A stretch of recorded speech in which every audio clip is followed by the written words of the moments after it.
Shalom saudara-saudara kekasih dalam Kristus Yesus. Bersyukur pada hari ini kita berjumpa kembali dalam renungan online melalui YouTube channel hari ini. Mari sebelum kita mendengarkan firman Tuhan, kita berdoa mohon pimpinan Roh Kudus. Kita berdoa. Bapa yang baik, kami mengucap syukur dan berterima kasih untuk anugerah hidup dan kehidupan yang kami boleh nikmati saat ini. Terima kasih atas pemeliharaan-Mu kepada kami. Saat ini ya Tuhan, kami rindu untuk mendengarkan firman-Mu, namun kami membutuhkan pertolongan Roh-Mu yang kudus, agar firman yang kami baca dan kami renungkan bersama, benar-benar boleh memperoleh kekuatan, dan kami juga boleh dimampukan untuk menjalaninya dalam kehidupan kami sehari-hari. Terima kasih ya Tuhan, di dalam nama Tuhan Yesus kami berdoa. Amin. Saudara-saudara terkasih, renungan kita hari ini terambil dari Yeremia pasal 29 ayat yang ke-11. Sebab aku ini mengetahui rancangan-rancangan apa yang ada padaku mengenai kamu. Demikianlah firman Tuhan, yaitu rancangan damai sejahtera dan bukan rancangan kecelakaan, untuk memberikan kepadamu hari depan yang penuh harapan. Saudara-saudara yang dikasihi Tuhan, pandemi COVID-19 semakin meningkat dari waktu ke waktu, membuat sebagian besar masyarakat bertanya, mengapa pembatasan sosial dan adaptasi kenormalan baru yang sudah diberlakukan di Indonesia belum juga dapat memutuskan rantai penularan COVID-19? Jawaban sederhananya adalah karena memang belum adanya kepatuhan dari masyarakat terhadap regulasi yang diterapkan pemerintah. Namun rendahnya kepatuhan ini juga bukan semata-mata persoalan karena sulit diatur, tetapi ini juga menyangkut perombakan tata nilai kehidupan. Kita ketahui bersama bahwa kita memiliki budaya mangan orang mangan pokoknya kumpul. Oleh karena itu betapa sulitnya, betapa menderitanya kita ketika kita harus menjalani isolasi atau karantina bagi mereka yang terjangkit COVID-19. Demikian juga dengan budaya masyarakat kita yang menjunjung tinggi silaturahmi. Jika tidak sowan kepada orang tua pada hari raya atau kepada keluarga kita yang kedukaan, betapa sulitnya Bapak Ibu sekalian. Cara dan budaya kita masih menjunjung tinggi nilai silaturahmi. Tata nilai seperti inilah yang kemudian menyulitkan pemberlakuan pembatasan sosial dan kenormalan yang baru. Agar pembatasan sosial dan kenormalan baru dapat diterapkan, diperlukan perubahan tata nilai kehidupan. Sayangnya, perubahan tata nilai yang baru tidak bisa begitu saja diterima masyarakat. Penderitaan yang berkepanjangan, keputusasaan, ketidakberdayaan yang sedemikian hebat menghalangi masyarakat untuk dapat mematuhi regulasi 3M yang ditetapkan pemerintah. Seluruh masyarakat di seluruh dunia yang memerlukan hanyalah saat ini adalah tindakan seketika yang dapat segera membebaskan dan menghilangkan virus COVID-19. Program pemerintah vaksinasi saat ini diharapkan dapat menjadi jawaban atas penderitaan saat ini. Namun, dengan munculnya varian baru COVID-19, sungguhkah kita kemudian percaya bahwa vaksinasi dapat menyelamatkan kita? Vaksinasi ternyata bukan satu-satunya jawaban. Satu hal yang bisa diharapkan dan dilakukan untuk memutus rantai penyebaran virus COVID-19 dan variannya, yakni dengan pembatasan jarak sosial dan menjalani kehidupan dengan normal baru. Sejujurnya dibutuhkan paradigma dan perilaku yang baru untuk kita jalani dalam kehidupan kita. Bapak Ibu saudara-saudara terkasih, sebagai umat Kristen mari kita coba melihat kembali bahwa kita masih punya harapan di dalam Tuhan Yesus. Kita masih ingat ketika Tuhan Yesus memasuki Yerusalem, kemudian disambut dengan teriakan Hosana, yang berarti Tuhan selamatkanlah kami. Saat ini pun kita akan mengangkat teriakan Hosana bagi Tuhan. Kedatangan Tuhan Yesus ke Yerusalem dengan mengendarai seekor keledai muda menggambarkan bahwa kehadirannya yang penuh dengan kelemah lembutan dan damai akan mengangkat beban-beban penderitaan kita.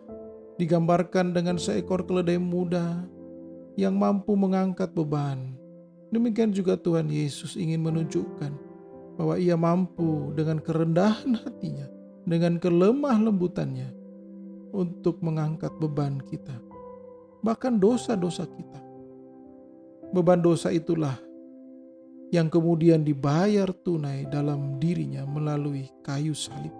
Sengsara dan kematiannya di kayu salib mengubah kematian menjadi kehidupan, mengubah ketakutan menjadi keberanian, mengubah keputusasaan menjadi harapan, mengubah penderitaan menjadi keselamatan. Saudara-saudara yang dikasihi Tuhan, kita perlu belajar dari firman Tuhan untuk menjalani kehidupan dalam kenormalan baru. Kita perlu untuk menjalani 3 hal. Yang pertama adalah menjadi hamba yang mau belajar. Memang tidak semua orang siap dan hidup dalam kenormalan baru. Yang siap hanya mereka yang mau belajar dan berusaha dengan sungguh-sungguh untuk dapat melakukannya secara disiplin. Dibutuhkan kemampuan dan keterampilan untuk rajin dan mau taat mendengar dan membaca apa yang diperlukan, apalagi di tengah-tengah derasnya informasi hoax yang berkembang seputar COVID-19. Namun kita harus yakin bahwa di tengah perjuangan dan kita membutuhkan keteladanan. Dan kita yakin keteladanan itu kita peroleh dari Tuhan Yesus. Sebab Tuhan kita itu adalah penolong. Yang kedua adalah menggalang kebersamaan. Kebersamaan untuk saling mewujudkan berkat dan keselamatan. Sebagai mana Rasul Paulus menulis di dalam Filipi pasal 2 ayat 5 hingga 11. Paulus menasihatkan jemaat Filipi itu tidak terpecah dan terbelah, melainkan menaruh pikiran dan perasaan yang terdapat juga di dalam Kristus Yesus, yaitu melalui kerendahan dan ketaatannya, menjalankan misi penyelamatan dunia melalui penderitaan salib. Yang ketiga adalah berani menderita, sebagaimana Kristus yang tidak hanya mengubah pola pikir baru kita melalui ajaran yang disampaikan, melainkan dengan penuh ketaatan Tuhan Yesus mewujudkan misi Allah melalui penderitaannya di kayu salib untuk menyelamatkan kita. Oleh karena itu kita ditantang dengan bagaimana dengan setia dapat mewujudkan penderitaan ini di masa pandemi COVID-19 ini dengan menerapkan pembatasan sosial dan kenormalan baru dengan disiplin. Saudara-saudara yang dikasihi Tuhan, perlu kita hayati betapa keberanian Kristus untuk menderita di kayu salib menjadi keniscayaan bagi penyelamatan dunia. Melalui penderitaan dan kematiannya, Yesus mengubah kematian menjadi hidup, keputusasaan menjadi pengharapan, ketakutan menjadi keberanian, penderitaan menjadi keselamatan. Demikian halnya dengan kita. Diperlukan keberanian untuk menderita, bukan saja menderita karena penerapan jaga jarak maupun kenormalan yang baru, tapi juga menderita karena pola hidup yang menempatkan keselamatan bersama. Hanya dengan keberanian menderita inilah rantai penularan COVID-19 dapat diputuskan. Dan di tengah penderitaan yang sedang menimpa kita saat ini, kita tidak perlu berputus asa. Sebagaimana firman hari ini mengatakan, sebab aku ini mengetahui rancangan-rancangan apa yang ada padaku mengenai kamu. Demikianlah firman Tuhan, yaitu rancangan damai sejahtera dan bukan rancangan kecelakaan, untuk memberikan kepadamu hari depan yang penuh harapan. Karena itu saudara-saudaraku kasih, marilah kita berkata, selamat datang penderitaan. Karena kita tahu segala penderitaan dan kesusahan itu akan dapat kita kalahkan di dalam nama Tuhan Yesus. Kasih setia Allah melebihi segala penderitaan. Dan segala penderitaan itu tidak akan mampu mengalahkan kita. Derita yang menjadi sukacita adalah milik kita sebagai orang percaya. Karena itu, serahkanlah segala kekhawatiranmu kepadanya, sebab Ia yang memelihara kamu. 1 Petrus pasal 5 ayat yang ke-7. Tuhan Yesus memberkati kita semua. Amin. Mari berdoa. Terima kasih untuk firman-Mu saat ini ya Tuhan. Menguatkan kami di tengah-tengah kami mengalami penderitaan di masa pandemi. Segala sesuatu dibatasi. Namun hari ini kami memperoleh pencerahan melalui firman-Mu. Bahwa di tengah-tengah penderitaan kami, Tuhan Yesus hadir melalui kematian-Mu di kayu salib untuk menyelamatkan kami. Mengangkat kami dari penderitaan menjadi keselamatan. Mengangkat duka cita menjadi sukacita. Mengangkat keputusasaan menjadi pengharapan. Ketakutan menjadi keberanian. Terima kasih ya Tuhan. Mampukan kami untuk tetap teguh menghadapi penderitaan ini dan menjalani kehidupan kami sepenuhnya bersandar kepadamu. Karena kami tahu hanya dengan Engkau kami diselamatkan. Terima kasih ya Tuhan.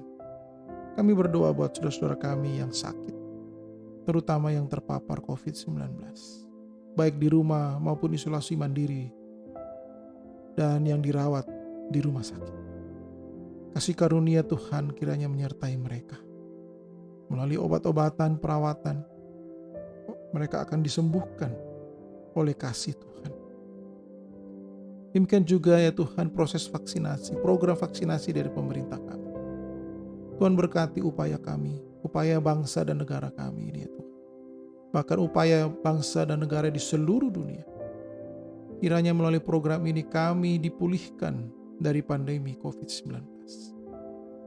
Tuhan hibur dan kuatkan dan berikan kesehatan bagi Bapak Presiden, Gubernur, Bupati, para dokter, tenaga medis yang bekerja siang dan malam untuk melayani masyarakat melalui proses vaksinasi ini. Terima kasih ya Tuhan. Kami bersyukur kami punya Engkau yang menyelamatkan kami dan mampu mengangkat beban kehidupan kami. Terima kasih ya Tuhan. Berkatilah program kami, Kebenaran Iman melalui YouTube channel ini ya Tuhan. Agar biarlah melalui channel ini, semakin banyak jiwa dikuatkan dan dihiburkan melalui firman-Mu. Berkati kami semua yang sudah mengambil bagian dalam program ini ya Tuhan. Terima kasih ya Tuhan Yesus. Ampuni salah dan dosa kami. Di dalam nama-Mu kami sudah berdoa dan bersyukur. Amin. Terima kasih Bapak Ibu sekalian. Kiranya firman Tuhan pada hari ini benar-benar dapat menghibur dan menguatkan kita sekalian. Sampai jumpa pada renungan yang akan datang. Haleluya. Terima kasih.